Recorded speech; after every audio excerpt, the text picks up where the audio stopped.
Independency matters most to Damian Hudlin.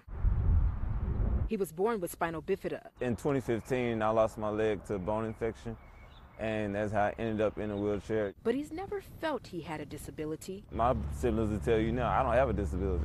That is until Saturday. Damian was leaving this 7-Eleven on Wintergreen Road in DeSoto, heading home just up the street when a police officer stopped him.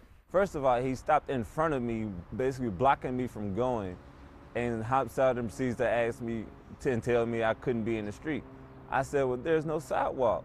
Damian says it had been raining earlier that day and the grass was muddy. You not being in a wheelchair, you wouldn't know how hard it actually is, you know, to get through stuff like that. The officer offered him a ride home, but Damian says he was already close. The officer wrote him a warning citation. He just told me, plain and simple, the next time he sees me in the street, he's gonna give me a ticket. The citation says Damian was not facing traffic, but he says if he were to cross the street, it would have been even more dangerous, and the sidewalk ends there too.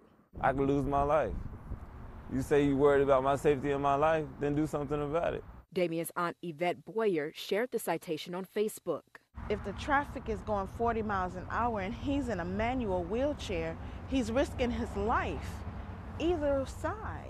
DeSoto police responded, saying it's policy to give written warnings to anyone they pull over, even if they would not normally act upon them.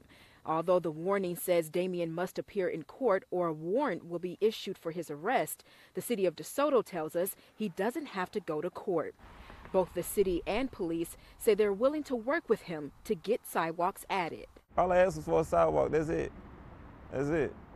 I don't need you to pay me for the rest of my life. I just want a sidewalk. A public need to continue living independently.